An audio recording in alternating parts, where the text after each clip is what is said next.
Bom, coloquei para gravar aqui, ó, ele está colocando que as mensagens também serão gravadas. Então, a gente vai começar no mesmo esquema das apresentações anteriores. Vou tentar fazer a apresentação em meia hora e vou, depois da apresentação, olhar as perguntas do chat aqui e tentar ir respondendo na medida do possível. Se sobrarem perguntas, a gente tenta responder depois, tá bom? Então, a ideia de hoje é fazer... Eu vou ter que ficar permitindo as pessoas entrarem aqui no meio também, tem pessoas pedindo autorização, mas espero dar tudo certo. Então, na palestra de hoje, a ideia é falar um pouquinho mais sobre um assunto que está gerando alguma polêmica, né? Então, eu intercalei um pouquinho dos projetos e hoje a gente vai falar um pouquinho do gerenciamento dos reservatórios. Por tradição, a gente tinha trabalhado mais com o desenvolvimento de campos, o que a gente chama no nosso grupo de G1, e começou a trabalhar mais recentemente para o que a gente chama de gerenciamento, que é o G2. E aí, por vários motivos, a gente quebrou o G2 entre G2 de longo prazo e curto prazo, e a gente foi fazendo algumas definições. Eu vou falar um pouquinho sobre isso hoje, que tem muitas pessoas que ainda têm dúvida, né? E a gente mesmo ainda está trilhando alguns caminhos aí que precisam ser aprimorados, tá bom? Então, a ideia basicamente é essa. Então, esse é o loop, closed loop tradicional, né, que a gente estava trabalhando aí no nosso processo. Tem as cores verdes para a construção dos modelos, vermelhas para assimilação dos dados e melhoria dos modelos para honrar o passado, e azul, que a gente chamava sempre de processo de decisão e análise, que a gente começou a chamar de longo prazo. E agora a gente adequou o nome aí nas últimas semanas, para ficar mais claro que o longo prazo estava dando confusão, que o longo prazo, na nossa definição, não cumpria o curto prazo, né? É curto, médio e longo, e o que a gente está chamando agora, que engloba tudo, é o life cycle, né? É a vida inteira do reservatório. E a nossa tradição, como pessoas que mexem com simulação de reservatórios, 99% das pessoas, é trabalhar com simulação em modelos longos, né, para tempos longos. Então, essa simulação de tempos longos, a gente faz a simulação até o final da vida do campo, e aí avalia as nossas variáveis, aí que a gente chama de otimizar a produção de estratégia, G1, G2, G3, assim por diante. Então, a gente está refinando isso ao longo do tempo, né, e ao refinar isso, a gente percebeu o potencial, e as empresas estão cobrando a gente também, da gente começar a usar mais os modelos de simulação no processo de mais curto prazo, ou seja, não só usar o simulador para prever a produção por 20 anos, tal, mas começar realmente a usar modelos para a gente tomar decisões de mais curto prazo. E daí nasceu esse loop de cima, que eu vou colocar aqui, só um minuto.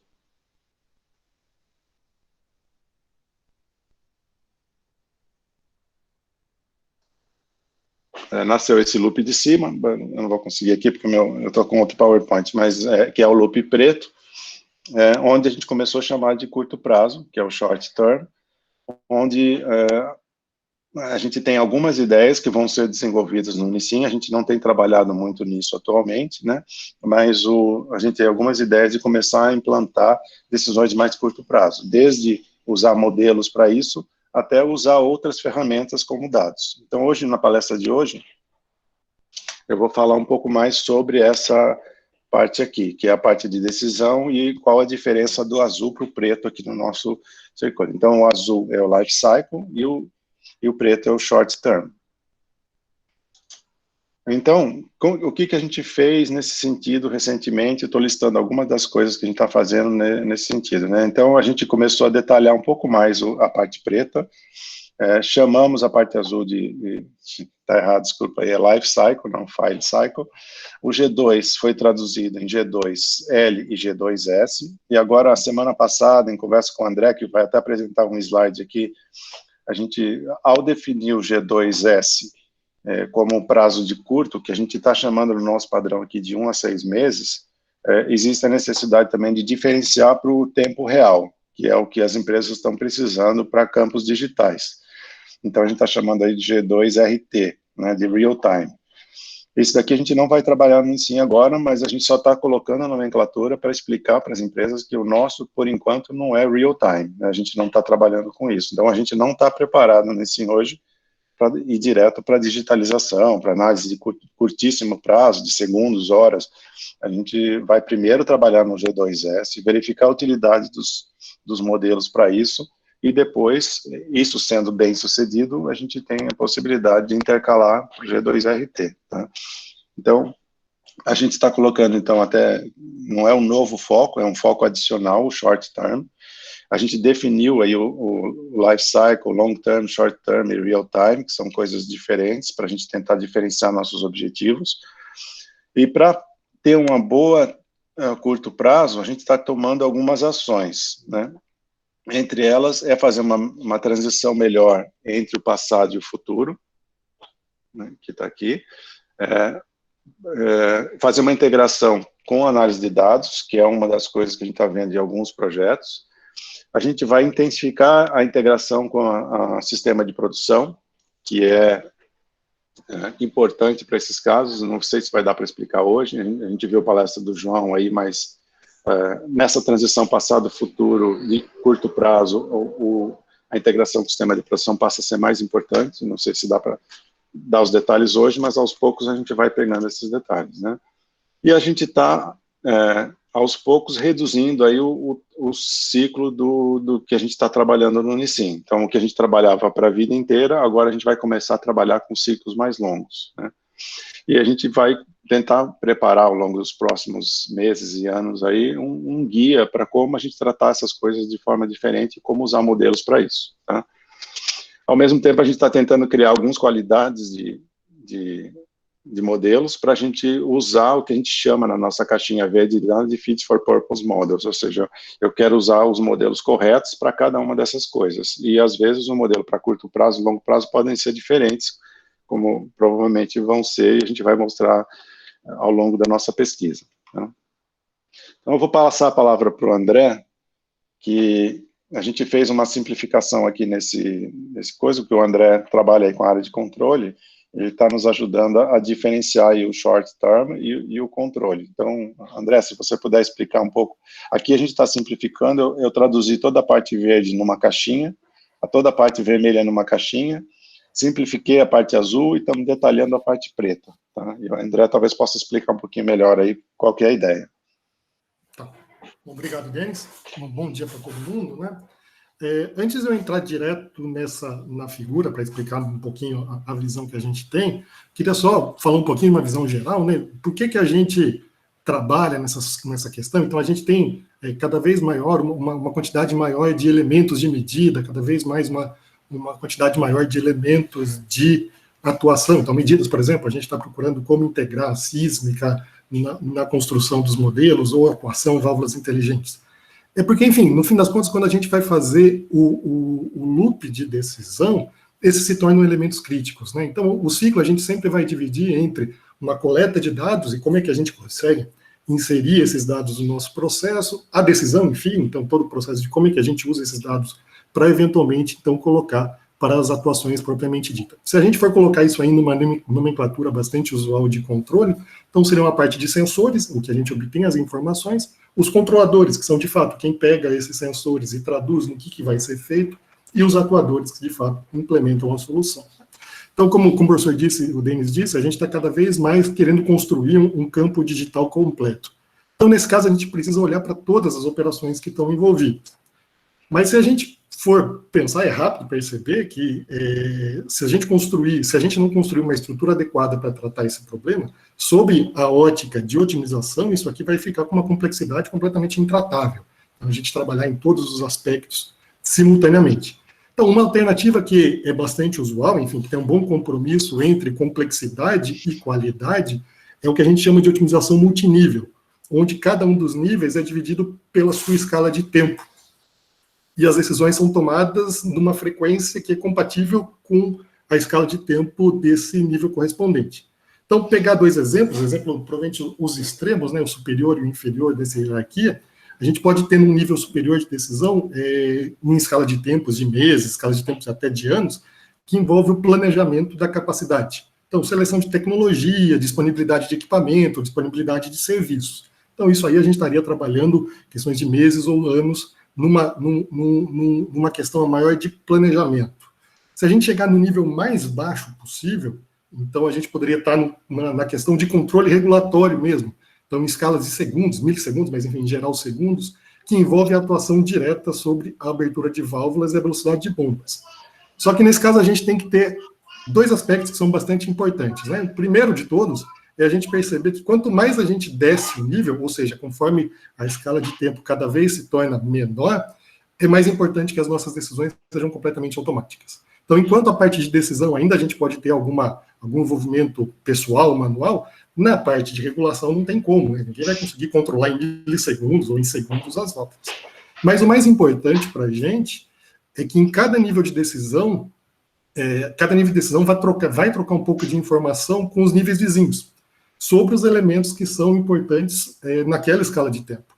Então, por exemplo, voltando então para a parte, por exemplo, de planejamento de capacidade, esse aí vai precisar de informações, esse nível precisa de informações sobre, enfim, custo para expandir produção e outros elementos nesse nível, mas é insensível, pelo menos na escala de tempo da decisão que ele tem que tomar, ao controle atual da válvula. Então, o que aquela válvula exatamente está fazendo naquele momento não é uma informação importante para o nível mais superior, que vai tomar decisões de mais grande espectro. E de maneira semelhante, a gente pode pensar o contrário, né? O regulador de velocidade de uma bomba, que está lá também em nível regulatório, necessita de informações de uma referência de pressão, alguma coisa que ele precisa obter como objetivo, mas ele não tem muita necessidade de saber naquele instante se vai ter a necessidade de perfuração de um novo poço ou alguma coisa desse outro nível mais alto. Então, esse é o objetivo desse diagrama. Pelo menos nesse diagrama é um fluxograma de trabalho de dois níveis de decisão em particular, né? Então, a gente não está trabalhando nem no mais alto nem no mais baixo nessa figura, mas a gente está trabalhando em dois níveis que a gente está acostumando chamar de G2L e G2S. Aí, na escala de meses na parte de cima, que é o G2S, e na escala de, enfim, poucos meses, né? Na escala de mais meses para anos, na escala de baixo.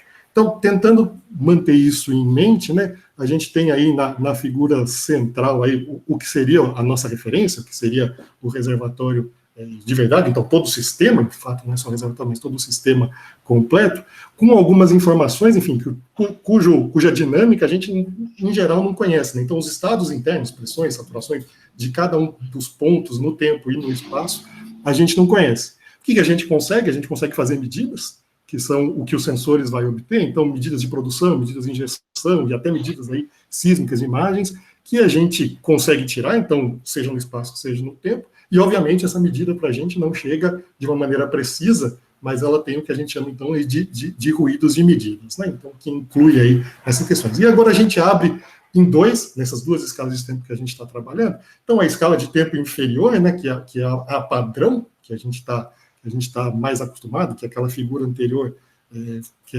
representa de maneira bem mais específica, envolve aí a construção de modelos, e é importante a gente também ter o que é um modelo para a escala de tempo. Então, o modelo de uma escala de tempo ele tem que ser importante para conseguir capturar os efeitos daquela escala de tempo, mas, em geral, ela não é tão fina a ponto de pegar toda a dinâmica de uma escala de tempo inferior. Então, se eu descer uma escala de tempo, o meu modelo atual é mais ou menos insensível, ou seja, eu tenho a resposta, mas eu não preciso estudar toda a dinâmica dela. E esse é o motivo de baixo. Então, a linha de baixo, cujos nossos modelos, em gerais, são em simulações de reservatório, né, completo, ele tem a sua escala de tempo aí, normalmente cada passo em questão de 30 dias, que consegue enxergar os efeitos que a gente está estudando aí para o G2L, mas tenta, de alguma maneira, levando em conta, mas não estudando a dinâmica, aqueles efeitos de mais curto prazo. Então, um fechamento pequeno de poço, um dia, alguma coisa disso, é levado em conta, mas não com o estudo da dinâmica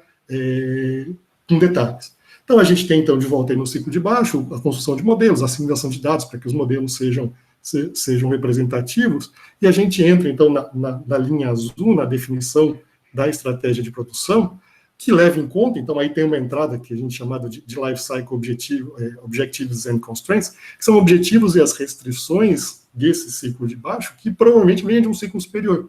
Então, alguém que decidiu capacidade de plataforma, alguém que decidiu número de poços e afins, trouxe essas restrições para a gente e trouxe algum objetivo para que a gente consiga trabalhar nesse ciclo desse tempo. Então, chegando toda a decisão, a gente chega, enfim, foi uma questão minha de nomenclatura, não chamar isso de controlador, mas trabalhar mais no sentido de um scheduler, que seria algo que traria os pontos de operação que deveriam ser aplicados para os níveis superiores, os níveis mais baixos, né? E aí, se a gente pensar agora, então, no modelo de cima, então, no loop de cima, a gente também tem construções de modelos que aqui a gente ainda está vendo, mas talvez a escala de tempo do G2S também consiga usar os simuladores de reservatórios, mas talvez uma questão híbrida também, um pouco com dados e simuladores, para a gente conseguir capturar as informações, então, as dinâmicas que a gente precisa nesse espaço, nessa escala de tempo, e conseguir estudar os efeitos. Com esses modelos, a gente entra com objetivos e restrições de curto prazo que provavelmente venham de níveis mais baixos agora, ou de níveis mais rápidos. Então, eu preciso fechar um poço agora, porque surgiu algum problema. Escala de 1 dia, escala de 5 dias, vai trazer objetivos para a gente e restrições para a gente, que a gente vai ter que incluir agora nessa decisão menor. E a partir disso, a gente vai estudar, temos que estudar técnicas de como fazer essa implementação dessas decisões, que, a partir dessas restrições de curto prazo, a partir dos set points anteriores que veio para a gente desse nível superior e distúrbios operacionais, né? Então a gente teve algum problema com alguma bomba, alguma coisa que não está funcionando do jeito que a gente precisa, eu levo todos esses pontos em conta e consigo ter um controle de mais baixo nível, onde agora eu não trabalho mais com set points, mas eu trabalho mais com pressões dos poços, ou até, no limite, com um choke que precisa abrir ou fechar por questão de, vou fechar um poço completamente. Se a gente for pensar aí mais para frente ainda, no G2RT, essa saída desse ST controller vai entrar, então é uma das entradas, eu vi um set point agora, para o controlador em real time, que é de fato aquele cara que vai operar em mais baixo nível ainda, gas lift, ou de fato qual é a porcentagem de abertura de cada válvula para cada poço. Então, enfim, a gente tentou mostrar com essa figura uma conexão de 2 níveis, né, então, que seriam os níveis G2S e G2S, sobretudo trazendo aí as questões de onde vêm os objetivos, de fora, tanto do G2L que vem de cima, do G2S que vem de baixo, nessas escalas de tempo, e como é que eles se comunicam entre si. Mas a gente sempre tem que pensar que existem mais loops aí acontecendo em outras escalas de tempo, que de alguma forma não interferem muito especificamente na decisão desses níveis que a gente está estudando aqui. Eu acho que é isso, Denis. Espero que não tenha passado do tempo. Obrigado, André. Não, então é isso, eu queria dar essa ideia geral no seminário de hoje, né? Agora eu vou dar uns detalhes aí para frente. A gente não vai querer chegar no RT agora, talvez a gente nem chegue. Então a ideia é a gente chegar no short term, que é uma avaliação de mais curto prazo, como o simulador pode ser usado aí o que a gente chamou de short term é de 1 dia até 6 meses, né? Então essa é a ideia. Se for bem sucedida, daí a gente vai diminuindo esse tempo, né? Então aí chegaria nisso que o André está falando com um pouquinho mais de detalhe, tá? Então a gente definiu para isso o que a gente chamou aqui de real time, que é até 1 dia, o short term, que é de 1 a 6 meses. Então, se a gente olhar bem o nosso loop de gerenciamento do reservatório, que a gente vai começar as nossas pesquisas aí mais detalhadas, as primeiras pessoas que estão trabalhando com isso por volta aí de 6 meses, o short term se refere a um loop do close loop, certo?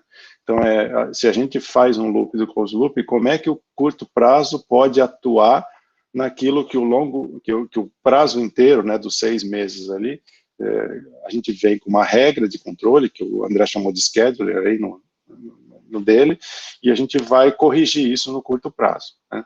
Por enquanto, a gente não vai trabalhar muito com o médio prazo, mas a gente definiu em 3 faixas aqui, mas talvez a gente não vai. O longo seria algo acima de 5 anos, que a gente no começo não vai estar, então o nosso foco do início é trabalhar com o life cycle e o short term, seriam esses 2 aqui, né? E essa ideia de algumas pessoas vão começar a verificar no grupo como que esse curto prazo vai afetar aquilo que a gente vem fazendo no longo prazo, tá? E para isso a gente precisa de modelos, e aqui eu destaquei na apresentação alguns detalhes, algumas coisas importantes que a gente precisa mudar dos nossos modelos. Quem está acompanhando os últimos trabalhos do Unicim, nos últimos anos, vê que a gente está bem preocupado, até antes dessa coisa do curto prazo aparecer, né? Uma coisa que a gente fazia muito em ajuste de histórico lá no passado e acabou sumindo com essas metodologias probabilísticas e tal, é a preocupação da transição passado-futuro. E aqui está dando um exemplo no paper do Forlan, mas a Helena trabalhou com isso, outras pessoas têm trabalhado também e tal, que ao fazer o ajuste de histórico, eu calibrando os modelos para o passado, eu acabo fazendo modificações nas propriedades do reservatório, e ao mudar para o futuro, onde a gente muda a condição de contorno, em geral, de vazão para pressão informada, a gente tem comportamentos como esse que a gente está vendo aqui, ou seja, os modelos têm um comportamento muito distinto do que aconteceu na realidade.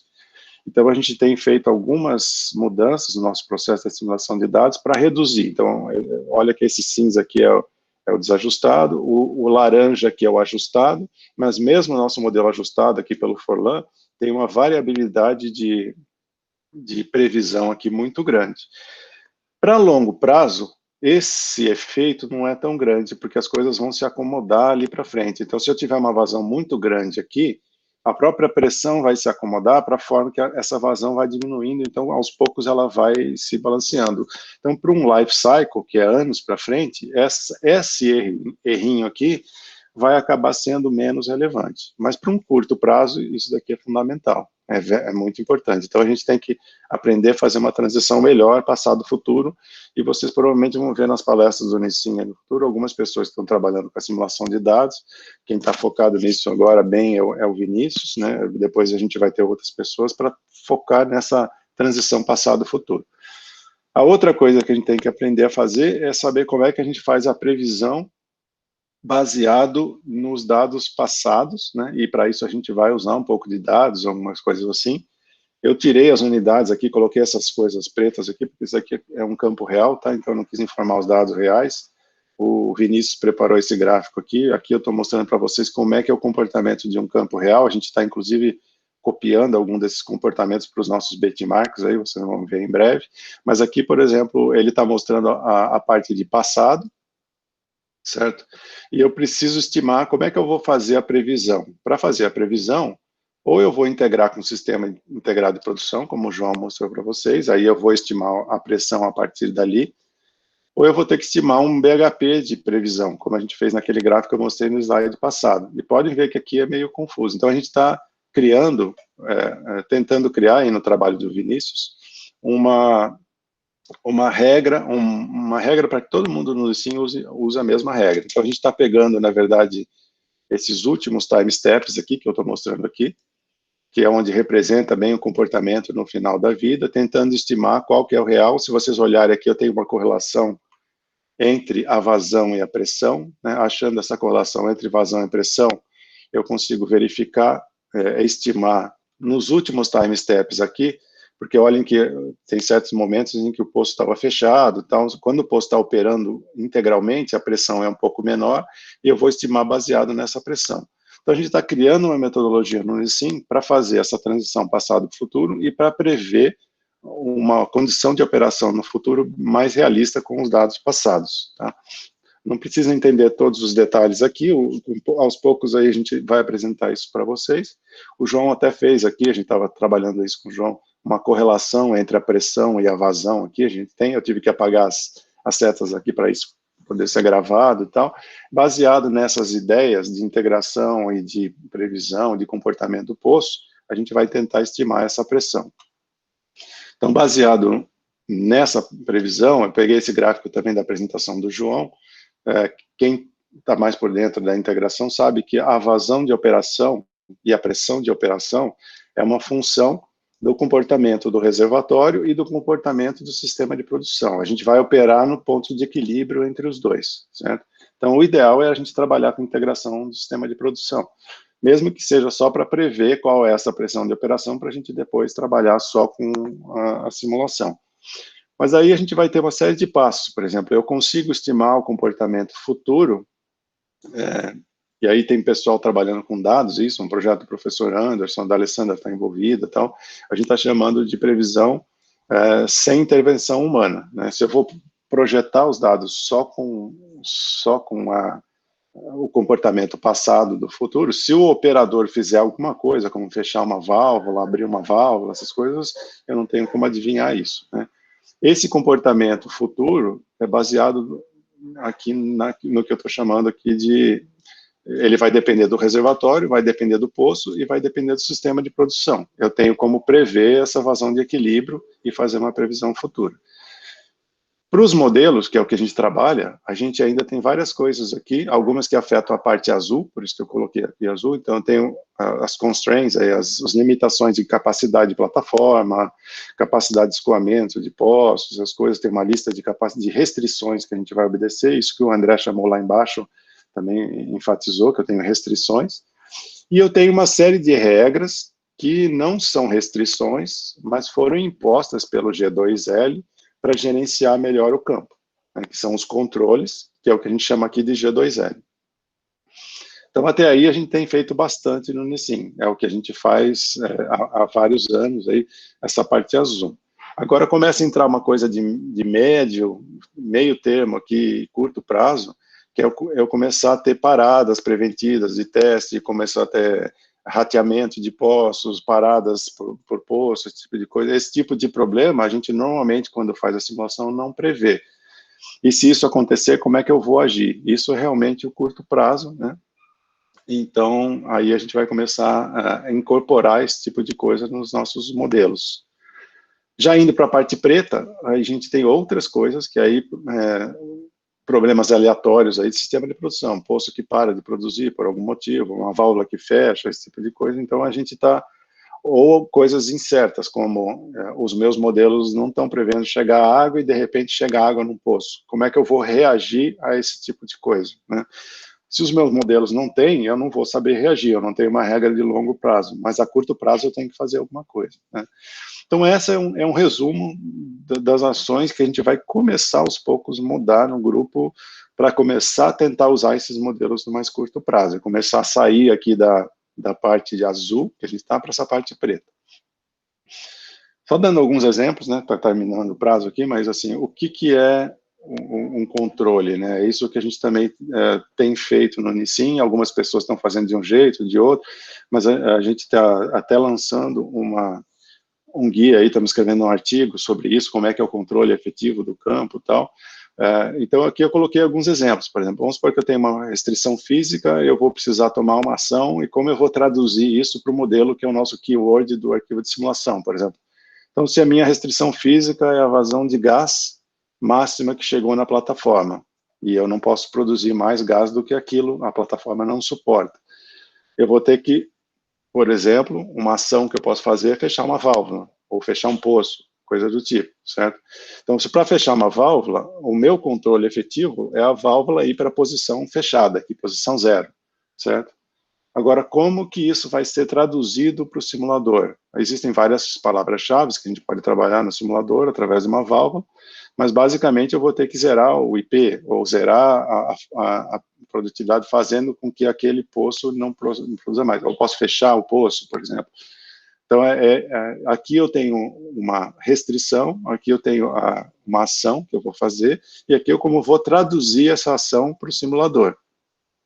No curto prazo vai ser basicamente a mesma coisa, né?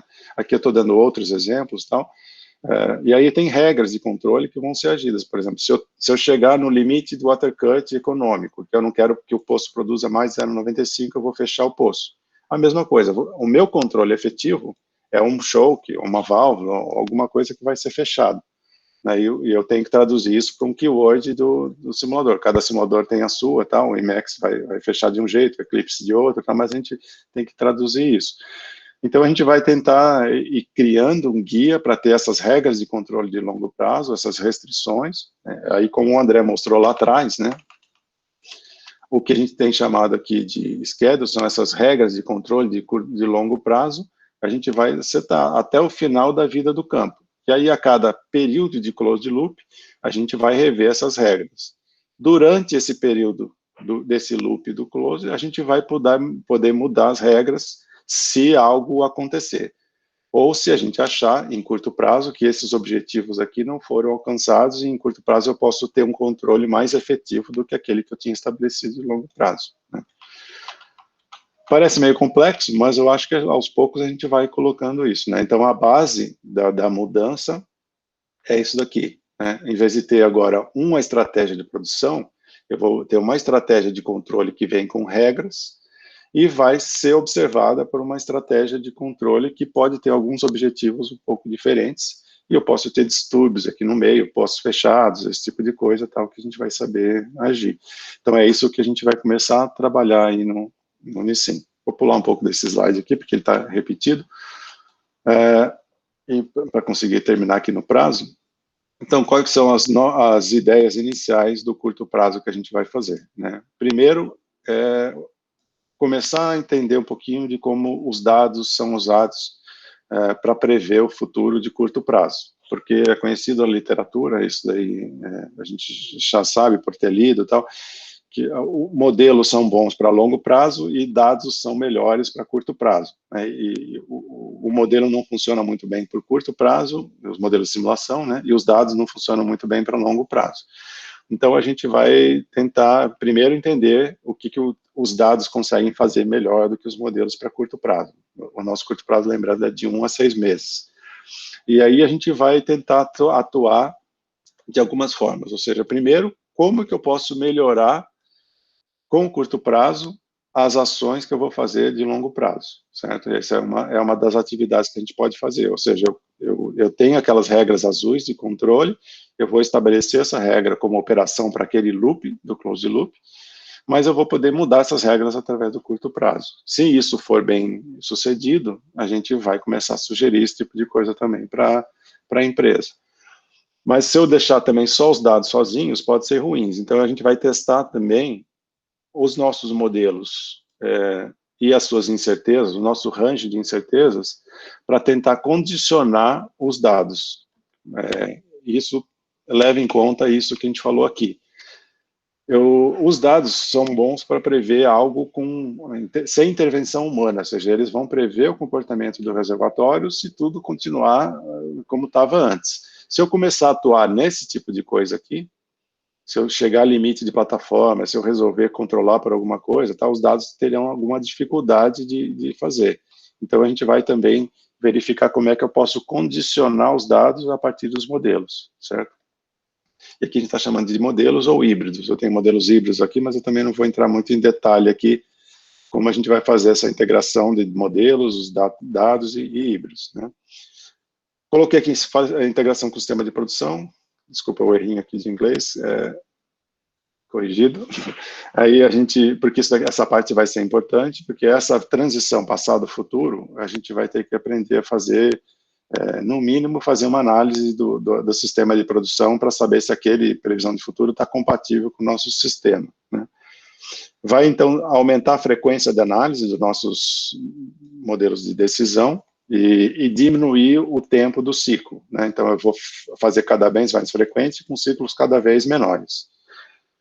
Será que a gente vai conseguir chegar no digital mesmo, real time? Provavelmente agora não, mas se a gente conseguir diminuir esse tempo de 6 meses, depois para mensal, e depois continuar a diminuir, pode ser que no futuro a gente consiga fazer uma transição para algo mais digital. Então essa é a ideia, não fazer uma transição muito abrupta de life cycle para segundos, né? É life cycle para 6 meses, de 1 dia a 6 meses, e depois verificar como que a gente consegue usar os modelos, e depois tentar reduzir isso aos poucos, tá? Então, nossos focos do Unicim Continuous, os 3 focos que a gente está trabalhando, que são a simulação de dados, previsão de produção e análise de decisão, só que eles têm algumas modificações em relação àquilo que a gente vinha fazendo para considerar o curto prazo.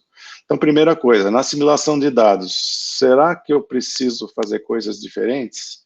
Será que aquele processo de simulação de dados que eu vou tentar gerar modelos para prever o curto prazo, se eu melhorar o modelo para curto prazo, será que isso vai ser ruim para o life cycle?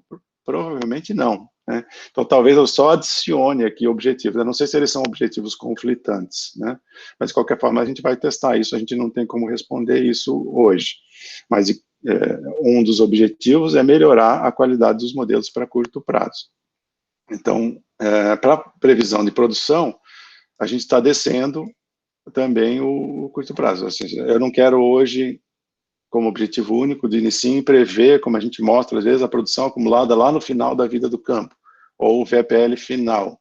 Eu vou querer também prever a produção e o VPL do ciclo, para saber se aquele ciclo foi bom e se eu preciso fazer alguma modificação naquele ciclo para os próximos meses, né? E vou fazer essa integração com os dados. Para análise de decisão, que é o mais complicado, que aí realmente iria para o processo de digitação, aí, de digitalização dos campos e transformação digital, a gente vai demorar um pouquinho mais, mas a ideia é tentar aplicar também esses modelos. Se eu conseguir mudar, se eu tiver modelos melhores para curto prazo, se eu conseguir atuar nisso para que eu consiga melhorar os indicadores do campo a curto prazo, eu acredito que isso vai ser melhor para o longo prazo também, mas os dois talvez tenham alguns objetivos conflitantes ou não. Tudo isso a gente vai analisar ao longo dos próximos meses aí de pesquisa, né? Então essa seria a ideia. Uma ideia que surgiu na reunião com o Vinícius Rios na semana passada, que ele estava falando de como ele usou os filtros do NQDS e tal, eu adicionei aqui como um item de discussão, porque talvez para o curtíssimo prazo a gente vá mais para modelos mais determinísticos. Há processos probabilísticos de incertezas para 20 anos para frente, são importantes porque eu tenho muitas coisas que podem acontecer na vida do campo. Mas processos de curto prazo, talvez eu não precise de tanta incerteza assim. Eu vou talvez ter que reduzir a variabilidade. Então, por exemplo, se para o longo prazo eu seleciono um NQDS filtro de 20, por exemplo, para eu ter uma boa variabilidade de futuro e prever o futuro com incertezas, para o curto prazo, talvez eu faça o oposto. Eu vá diminuindo esse NQDS para ter menos modelos filtrados, mas com um comportamento mais semelhante, porque eles não vão variar muito no curto prazo, né? Então, essa seria um pouco de algumas ideias também que estão surgindo aí, tá? Então, é isso. Desculpa, ficou um pouquinho corrido, passou um pouquinho do tempo, mas era mais para dar uma ideia para vocês, né, para quem não está inserido nesses processos aí de transição do que a gente está chamando de life cycle para o curto prazo, né, e como a gente está começando a trabalhar com isso. Ou seja, as coisas mais importantes iniciais são melhorar os modelos para o curto prazo, fazer uma transição melhor passado, futuro, diminuir o tamanho do loop, do close loop para a gente fazer, e analisar se algo tem que mudar no gerenciamento do campo durante o loop mais imediato. Se isso der resultado, daí a gente avança um pouquinho nisso, diminuindo um pouco o time step e assim por diante, né?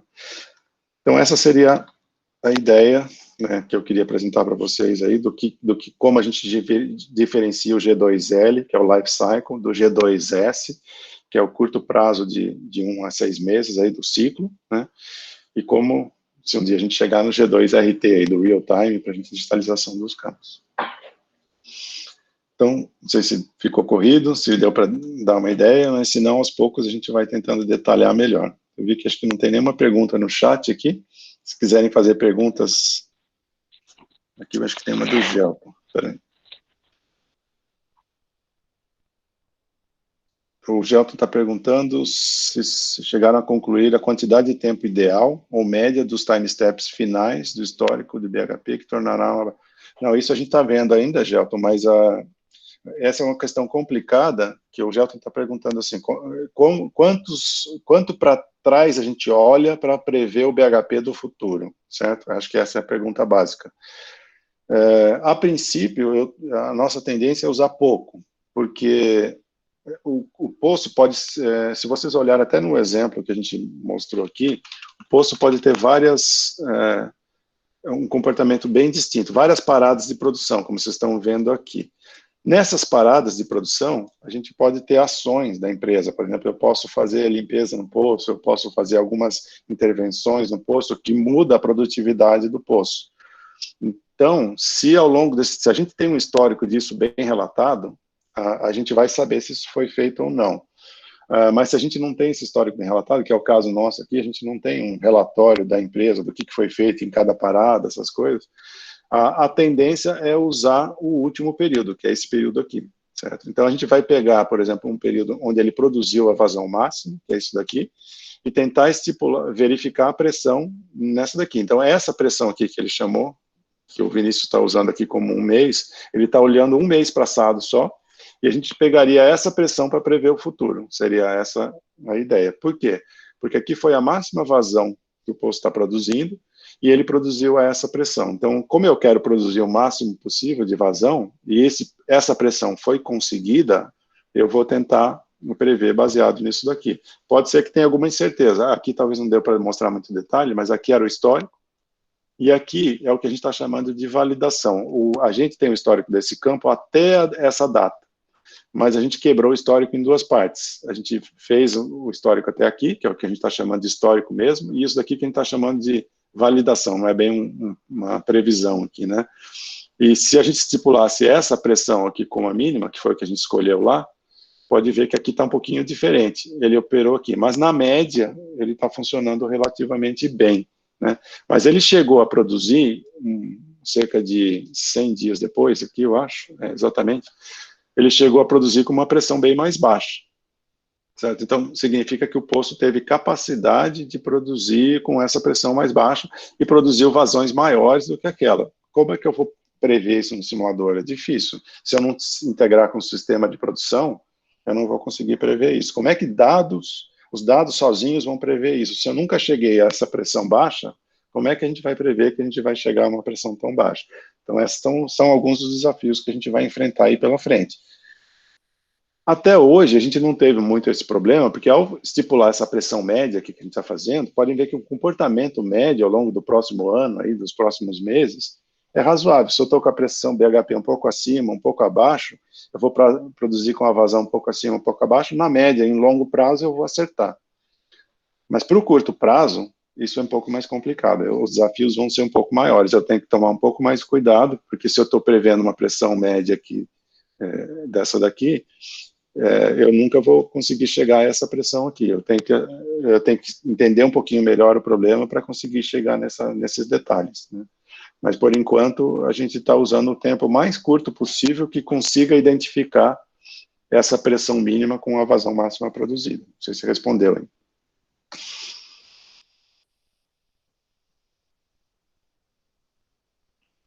Se não tem mais nenhuma pergunta, eu ia colocar até umas coisas adicionais aqui. Eu achei que a apresentação estava ficando muito longa.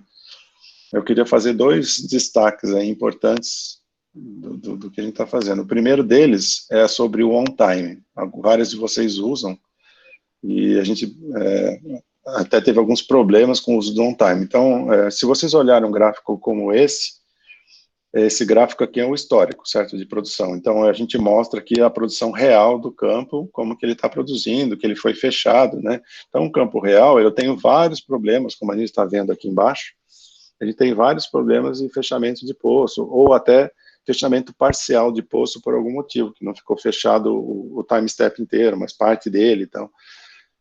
Então, o on-time, como no futuro a gente não precisa ficar prevendo essas paradas, mas eu sei que durante esse tempo aqui, a gente tem uma previsão que não é integral o tempo todo lá no topo. Então, para não gerar um viés de alta, ou seja, se eu produzir nessa pressão estipulada 100% do tempo, o tempo todo, vai dar uma pressão muito acima daquela que eu vou observar no campo.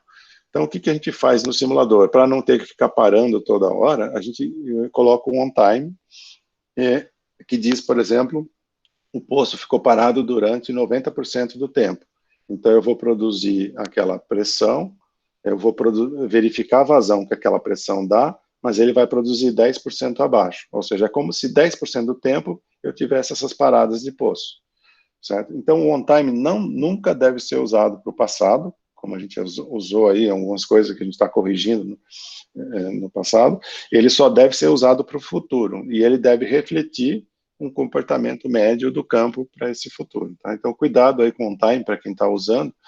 Então, para o longo prazo, a gente não precisa ficar colocando todas essas paradas e fazendo uma parada aleatória, essas coisas. Eu vou produzir com aquela pressão, vou verificar a vazão que aquela pressão dá e colocar o limite. Então, cuidado com o time. Tá? O segundo comentário que eu queria fazer, deixa eu ver que tem do João aqui. O MIP não utiliza on-time para o cálculo do ponto de operação. Não, exatamente. O MIP vai usar a máxima vazão. Ele calcula aquela operação, né, como o gráfico do João mostrou aqui, através da integração do sistema de produção, a gente vai calcular esse ponto de operação como se fosse exatamente esse ponto aqui de operação, né? Então, eu estou calculando essa vazão e essa pressão e estipulando esse ponto de operação. Só que esse ponto de operação pode mudar, como a gente viu aqui, que 100 dias depois, né? Aqui é o dia 2201, aqui é 2307, 100 dias depois eu tive uma relação diferente aqui. A escala é a mesma aqui, né? Então a gente tem uma relação diferente. Então, um certo cuidado com isso que a gente vai ter. Alguma coisa deve ter mudado aí no sistema de produção. Pode ser que tenha mudado uma bomba lá no sistema de produção, ou pode ser que tenha, durante esse tempo aqui, eu tenha feito uma intervenção do poço, uma limpeza no poço, de forma que eu tenho menos perda de carga, eu vou produzir uma vazão maior, e assim por diante. Eu posso ter algumas mudanças operacionais. Os nossos modelos geralmente não levam isso em consideração, mas um curto prazo precisa reagir a esse tipo de coisas, né? O segundo comentário que eu ia fazer, se tivesse tempo, então acho que como não tem perguntas aqui, acho que tem. Se eu não estou conseguindo enxergar as perguntas, vocês podem fazer por áudio mesmo, tá? É sobre o G2L, para as pessoas que estão trabalhando no longo prazo, no life cycle, por exemplo. Muita gente questiona, por que eu tenho que otimizar o G2L se ele é uma regra que vai ser mudada para o curto prazo? Já me perguntaram isso algumas vezes, alguns alunos. O G2L, ele é só uma previsão de como o campo vai ser operado de hoje para frente, até o final da vida dele. Se eu fizer isso mal feito, pode ser que eu chegue a conclusões erradas até sobre o G1. Por isso que a gente, mesmo se eu estiver otimizando o G1, eu preciso otimizar o G2L. Por exemplo, a gente teve alguns casos passados aí. Se eu deixar um poço produtor aberto até o final da vida do campo e produzir, não tiver um G2L, que é aquele que a gente colocou lá nas regras, se eu chegar no 0,95 de água, de produção de water cut, eu fecho o poço. E vamos supor que ele chegue em 0,95 no sexto mês. Então, isso seria um gerenciamento de poço horrível, né? Eu estou produzindo água, quase 100% de água, e eu vou deixar ele produzindo por vários anos. Aí eu posso chegar à conclusão que aquele poço é ruim. Então, no meu G1, eu não colocaria o G1, aquele poço vai falar, não, eu não devo colocar esse poço porque ele está dando prejuízo. Mas ele não está dando prejuízo porque ele foi colocado ali, ele está dando prejuízo porque o G2L dele foi mal avaliado. Então, por isso que a gente precisa do G2L mesmo para o life cycle. A gente precisa estipular qual a melhor regra de controle para a gente ter uma estimativa boa e fazer boas previsões hoje, certo? Então, é isso que a gente tem. E o G2L tem que refletir aquilo que a operação do campo vai ser feita no futuro. Então, é importante a gente diferenciar isso. Então, a gente não vai abandonar o G2L. O G2L para a gente é muito importante e ele tem que ser refinado. Eu até, em alguns dos slides eu tinha colocado, mas como eu passei rápido, assim, no mundo ideal, se o G2L for muito bem feito e eu não tiver muitas intervenções, problemas operacionais, ele vai seguido até o final, ele vai ser seguido até o final da vida do campo. Ele pode mudar se eu começar a ter muita mudança, muita falha em poço, ou se o preço do barril triplicar ou cair por um terço, aí talvez eu queira gerenciar o campo de forma diferente. Mas se eu tiver um bom método de otimização do G2L, ele pode ser um bom guia, ou um bom schedule, né, como o André chamou aqui, ele pode ser um bom guia. Ou seja, se isso daqui estiver muito bem feito, isso daqui vai atuar pouco. Se isso daqui estiver mal feito, isso daqui vai atuar muito. Então, no curto prazo, essa é a ideia. Eu vou ter uma interação entre esses dois, né? Logicamente, assumindo que o objetivo de curto e de longo prazo são os mesmos, né? Logicamente, se eu tiver objetivos diferentes, eles vão atuar de forma diferente. Mas assumindo que o nosso objetivo é produzir mais óleo, ter um VPL maior, tal, que é um objetivo comum entre os duas, se o azul estiver muito bem feito, o preto vai atuar pouco, né? Então, essa é a nossa ideia. Talvez até a gente use no futuro aí algumas dessas regras de controle de curto prazo, de correções, para melhorar a maneira com que a gente faz a otimização do G2L, né? Então, não sei se ficou claro, quem não está trabalhando diretamente com o assunto, talvez fique um pouco confuso de entender isso. Mas, aos poucos, a gente vai fazendo alguns seminários aí e mostrando esse problema com um pouco mais de detalhe, tá? Professor Denis? Oi, pode falar.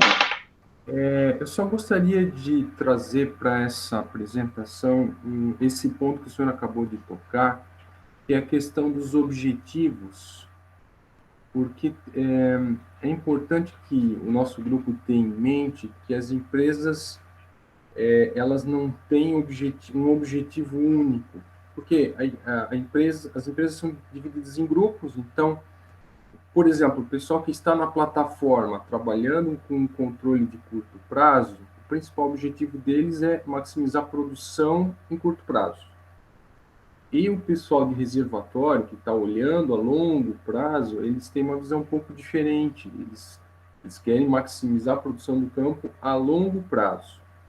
Então, eu sugeriria a gente sempre ter um cuidado, quando está trabalhando as funções objetivo, a gente ter uma definição bem adequada daquilo que a gente está esperando. Que função objetivo estou trabalhando, qual é o alcance dessa função, porque na indústria isso é comum, você tem objetivos diferentes. Isso eu via lá dentro, né, na Petrobras. Cada um puxa para o seu objetivo específico, são remunerados por isso e tudo mais. Tá, professor? Então, uma coisa assim, talvez eles se deparem com isso, o nosso pessoal, ao estar conversando com empresas, objetivos até um tanto conflitantes, isso não é incomum. João, perfeita a observação, mas é exatamente esse ponto que a gente quer tocar, né? São várias coisas aí detalhadas, mas essa observação é bem importante. Se a gente pensar, por exemplo, o próprio simulador já tem regras de controle de curto prazo, ou seja, a cada time step, se eu estou com uma restrição máxima atingida, por exemplo, se a máxima produção da plataforma está atingida, ele tem uma regra de como ele vai dividir essa vazão dos poços, né? Então, esse curto prazo já existe. Esse curto prazo do simulador tem esses objetivos que você está falando aí. Por exemplo, aquelas que a gente já usou no passado aí para otimizar o G2, né? É justamente isso, eu vou ter que estabelecer, eu quero produzir mais óleo, eu quero penalizar os poços que têm maior produção de água, ou maior water cut, então as regras de controle de curtíssimo prazo para o simulador eu estou chamando aqui, cada time step, a gente já tem, né? Que é justamente isso que você está falando. Na prática da operação, essas regras tentam emular um comportamento parecido com o pessoal da plataforma, que vai tentar produzir o máximo de óleo possível, certo? Se essas regras forem compatíveis, essas coisas, esses dois caixinhas aqui vão ser parecidas, né? Se as regras forem incompatíveis, a gente vai começar a ter problemas, mas daí é isso que a gente vai tentar identificar. Por exemplo, se eu produzir muito óleo agora, isso vai ter um prejuízo a longo prazo, esse cara aqui vai começar a avisar, certo? Então, por exemplo, vamos supor que eu vá para uma exploração predatória, que seria o caso. Eu começo a produzir muito óleo e aquilo vai cair demais a pressão, vai cair abaixo a pressão de bola, eu começar a produzir muito gás. Para quem está olhando o curtíssimo prazo naquele time step, às vezes é melhor produzir o máximo possível. Mas o longo prazo vai começar a avisar que algo no médio e longo prazo vai ficar deteriorado se eu continuar com esse comportamento. Então, essa é a ideia mesmo, como o desafio do grupo vai ser como entender bem esses objetivos, estabelecer esses objetivos e fazer um pouco de pesquisa em como que isso pode ser intercambiado, né? Mas é um desafio, porque realmente, na hora da produção, a gente já ouviu várias vezes, por exemplo, de empresas falando para o pessoal que trabalha com simulação que está muito ótimo, aquela estratégia de longo prazo do G2L deles está muito bonita, mas na prática eles não vão fechar um injetor ou um produtor se isso não, por exemplo, não tiver algo claro para eles que vai produzir mais óleo naquele dia, naquele mês, né? Mas, assim, a nossa tarefa é mostrar que talvez isso não seja bem verdade, né? Talvez eu tenha objetivos conflitantes, mas um pode ser preponderante em relação ao outro, essas coisas. É um desafio, a gente vai analisar justamente esse tipo de situação. Mas boa observação, hein, João? A gente já ouviu várias vezes essa coisa das empresas falando isso, assim, a operação lá do dia a dia não vai tomar uma ação se eles não enxergarem um benefício muito curto prazo muito claro para eles, que é o que a gente está olhando aqui na preta. Mas se, através de algumas pesquisas, a gente conseguir mostrar que, ao obedecer um schedule aí de longo prazo, mesmo com prejuízo momentâneo, eu vou ter uma melhoria, aí vai ser difícil, né? Deixa eu ver que tem uma observação da Ana aqui, a transição histórico-previsão para o período de validação, 2 anos, se considerarmos que a pressão corresponde à evasão máxima.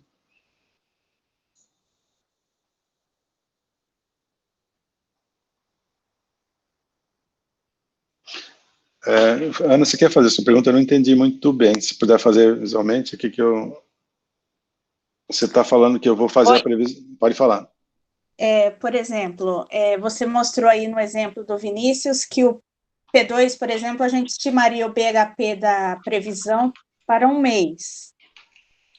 Mas para cada poço vai ter dentro desse período aí da validação, eu posso ter, não necessariamente um outro poço, por exemplo, o P2 seria em 1 mês, poderia ser em 3 meses ou em 6 meses, por exemplo? Pode, a gente está tentando gerar uma metodologia que vai indo para trás no tempo até achar esse ponto, que é, nesse caso do P3, é esse ponto aqui, né? Que é o mais recente possível, com uma vazão relativamente alta, porque esses dois aqui não consigo, porque eu estou com o poço fechado aqui, né? Uhum. Então, essa pressão não faz muito sentido. Esse daqui foi... Aí, indo mais para trás aqui, eu não vejo vazões muito maiores do que essa, por exemplo. Talvez essa aqui, né? Que, na verdade, é isso que aconteceu, né? E aqui, no caso, se eu olhar só 1 mês, eu vou escolher essa pressão. Se eu voltar mais um pouquinho, eu tenho essa pressão. Aí, se eu olhar o futuro, essa aqui está mais compatível. Tá vendo? Então, essa aqui talvez tivesse sido uma escolha melhor. Por quê? Porque eu consegui chegar. Se eu olhar mais para trás ainda, eu tenho ainda pressões maiores aqui. Desculpa, pressões menores, com vazões maiores. Talvez eu tivesse até que voltar mais e escolher essa aqui como uma pressão. Então, a gente está tentando avaliar, né? Mas voltando nisso daqui, olhando essa relação entre pressão e vazão, que é a que a gente faz aqui, que existe uma correlação, e olhando os pontos, né, excluindo esses pontos aqui de baixo, a gente vai tentar achar qual é a melhor solução. Nesse caso aqui, ele até colocou várias opções. Aqui tem voltando 1 mês, voltando 3 meses, voltando 6 meses, 1 ano, e aqui, olha, o de 1 ano, que foi aqui para trás, o poço não conseguiu chegar. Alguma coisa aconteceu no poço, porque é um tempo muito longo, né? Então, daqui para cá, é mais de 1 ano. Então, esse aqui acabou não conseguindo chegar nessa pressão em momento nenhum. Então, seria uma coisa muito otimista. Então, a gente vai ter que olhar, por exemplo, se eu tive que voltar muito, como esse daqui, por que o poço, durante esse período todo aqui, não produziu nessa pressão com vazões tão altas? Não é porque eu não quis, provavelmente alguma coisa aconteceu, né, que eu não estou conseguindo. Então, talvez uma coisa que vá dando pesos cada vez menores aqui, ou talvez fazer uma ponderação entre esses 4 valores, mas dando mais peso para o recente e tal, chegaria aqui numa pressão intermediária, algo como esse daqui, né, que é mais ou menos o que a gente está chegando aqui. Então, a gente está tentando chegar numa metodologia para usar padrão, porque o que acontece é que a previsão de longo prazo não depende muito desse valor, mas a previsão de curto prazo depende muito. E aí, se a gente fizer de formas diferentes, vai dar uma previsão completamente diferente de curto prazo. Então, a gente tem que estabelecer isso.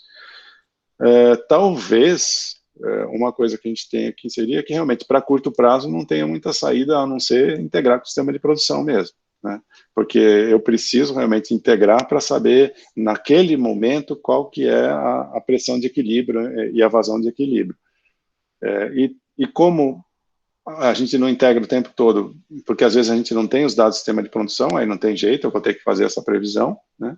Ou às vezes porque a gente acha que vai aumentar o tempo, mas para curto prazo isso talvez não seja tão crítico, então talvez seja melhor aumentar. Então, o que a gente poderia fazer, talvez, no longo prazo aqui, que é o loop azul de baixo, eu posso fazer a previsão baseada numa pressão estipulada no passo 6, como a gente fez lá do loop, fazer as coisas todas sem integrar com o sistema de produção. Lá no passo 11, que é no final do loop azul, a gente integra, acha essa condição, mas para o curto prazo aqui em cima, talvez a gente tenha que integrar o sistema de produção o tempo todo. Não sei, é uma suspeita, mas assim, se a gente quiser mais precisão, né? Mas está tudo em pesquisa ainda, não tem uma resposta ainda para isso, não. Não, a minha dúvida era, por exemplo, analisando para o poço 3, vamos supor que eu observo que o melhor período seria voltar 1 mês, mas para o poço 2 seriam 6 meses, né? Cada poço pode ter um período diferente, né? Provavelmente cada poço vai ter, então a gente está tentando gerar uma metodologia que vai voltando no tempo e vai achando essas pressões aqui de 1 mês, tá? Ou seja, a gente vai pegando essas vazões máximas, que a gente está olhando aqui em cima, certo? Tentando achar uma correlação entre essas vazões máximas e as pressões, para chegar em algo como isso daqui, né, que a gente vê que existe, está vendo aqui que tem uma relação clara aqui entre quando a vazão sobe, a pressão desce e vice-versa, né? Então, achando essa relação, a gente vai voltar nesse tempo aqui e verificar, e aí ter que escolher uma pressão. Talvez seja algo ponderado entre o curto prazo com mais peso e o médio prazo, curto prazo que estou falando aqui, né? Ou seja, voltar o primeiro mês com um pouco mais de peso, mas levar em consideração essas outras e talvez usar uma pressão intermediária aqui para ter um comportamento médio, que seria algo por aqui, né? Eu teria uma pressão mais ou menos por aqui. Esse gráfico aqui é meio complicado, porque eu tenho que excluir esses pontos todos aqui e esses daqui, né, porque o poço está fechado, né, então eu tenho que olhar só para os outros, eu tenho que olhar para esses daqui, né, então aqui eu teria que ter um comportamento médio, que é algo como esse daqui. Então, como a gente tem o histórico aí, a ideia é fazer uma metodologia que consiga funcionar para esse caso, pelo menos, depois tentar usar para os próximos e ver se a gente consegue usar essa mesma metodologia, ou tem que adaptar um pouquinho. Mas uma coisa é certa, a gente não fez isso bem feito no passado, certo? A gente tinha uma regra, assim, que eu vou usar o BHP do futuro, eu vou usar o último BHP do tempo de produção. Isso vale para os nossos benchmarks, que está produzindo quase o tempo todo aí no máximo, tal, mas é para esses casos reais, que a gente tem fechamento de poço, fechamento parcial, tal, isso tem que ser revisto, né? Obrigada. De nada. Beleza, pessoal? Então é isso. Agradeço aí a atenção de vocês. Não sei se vai causar mais confusão ou menos. Quem estava trabalhando com G2L, tente não se preocupar muito com o assunto aí por enquanto. Só que agora a regra que vocês estiverem gerando aqui para o G2L vai ser algo que pode ser modificado no loop do closed loop. Esse é o nosso próximo passo. E vocês que estão começando a falar de G2S aí, começar a verificar esse tipo de detalhe, ou seja, no ciclo do closed loop, aquilo que foi estipulado a longo prazo, como que pode ser mudado a curto prazo. Entrar um pouco nisso que o João falou, será que os objetivos são os mesmos, diferentes, como é que a gente vai integrar as duas coisas e como que a gente vai atuar no sentido de mudar o G2L que foi programado para aquele poço, para aquele campo específico, né? É isso que a gente vai começar a estudar. E vamos ver se isso tem potencial de pesquisa, né? E potencial para, aos poucos, reduzir o tempo de análise dos nossos loops aí. Ou seja, pode ser que eu tenha para parte azul, um loop que vá de 6 em 6 meses, ou até que algo nos indique que o modelo não está bom, como o Vinícius Rios vai apresentar em breve aí, que a gente está fazendo, como o Bertolini já fez. Ou seja, a gente tem um ciclo de closed loop que, se os modelos continuarem bons, a gente continua até o final. Se no meio do período a gente indicar que o modelo perdeu a qualidade de previsão, a gente para e faz um novo ciclo, certo? Esse é o ciclo de baixo que a gente estava atuando, como a gente vai atuar. No meio desse período, a gente vai ter esse atuador de mais curto prazo e vai observar, vai tentar criar indicadores para que a gente consiga verificar, será que aquela regra azul foi bem feita? Será que eu posso mudar alguma coisa? E a gente vai criar algo nesse sentido, mudar no curto prazo e tentar ver se isso vai afetar a regra de longo prazo, tá? Então, é algo que é bem complexo para a gente atingir lá no fim, que é o real time, mas eu acho que esse passo primeiro não vai ser tão complexo, assim, vai ser uma análise daquilo que a gente já está fazendo, e aos poucos a gente vai diminuindo esse intervalo de tempo. Os desafios para análise de simulação de dados são basicamente melhorar os modelos para mais curto prazo, que é isso que muita gente está vendo. Eu acredito que esse objetivo não vai prejudicar o de longo prazo, mas a gente vai ver isso, né? Será que eu melhorar muito o modelo para curto prazo vai fazer com que o modelo se comporte pior para longo prazo? Não sei, isso a gente vai observar, acredito que não. E para o curto prazo, verificar o que a gente precisa fazer para fazer a previsão mais correta, mais precisa, mas por um tempo menor. Basicamente é isso. E se a gente precisa mudar alguma coisa, né? Então são esses os objetivos aí de quem está trabalhando com essa parte preta aí no grupo. Tá bom?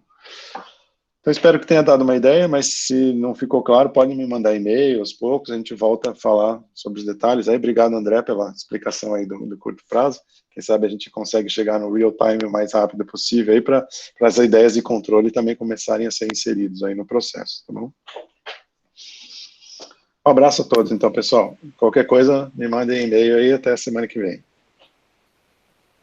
Obrigado. Tchau. Tchau, tchau.